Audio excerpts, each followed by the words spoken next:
Ano nga ba ang pagkakaiba ng hotel, hostel, Vacation home rental or transient house? Hi, I'm Len Hagoba. I'm the owner and founder of Len Transient House. Year 2022, marami akong problema.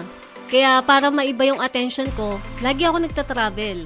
At doon ako nakakuha ng idea na pwede kong i-innovate ang business ko.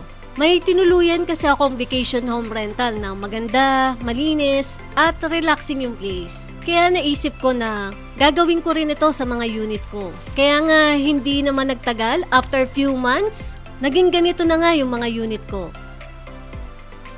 Ano nga ba ang pagkakaiba ng hotel, hostel, at vacation home rental or transient house? Hotel, isa siyang malaking establishment na nagpro-provide ng accommodation sa mga traveler at guests. At madalas, may amenities ito like pool, restaurant, coffee shop. May lunch area din na pwede mong i-meet ang mga ka-business meeting mo. Kaya malaki ang masisave mong time at energy pag dito ka nag-stay.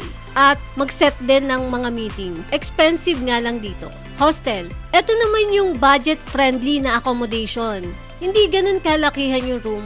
Pero pwede na kung short stay ka lang naman. Kailangan mo lang ng matutulugan.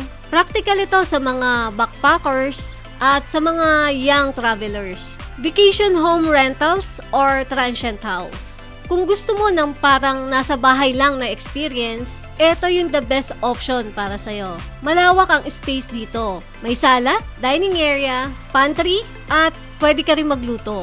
Medyo malaki rin yung room mo dito at meron ka rin sariling toilet and bath. May sarili ka rin garage. Kung marami kayo, the best option nito. Yung rate nito, hindi rin naman ganun ka-expensive. Lalo na kung marami kayo. Pinaniniwalaan ko na dapat mapili din tayo sa mga lugar na pinag-stayan natin. Para sa safety natin, comfort, at convenient na rin. Kaya naisipan kong i-share sa'yo ang na-experience ko. Saka katulad ko, baka dito mo rin mahanap ang bago mong business idea. Magastos man mag-travel, pero sulit naman dahil sa experience at sa knowledge na makukuha mo. Kaya, travel na! See you on my next vlog.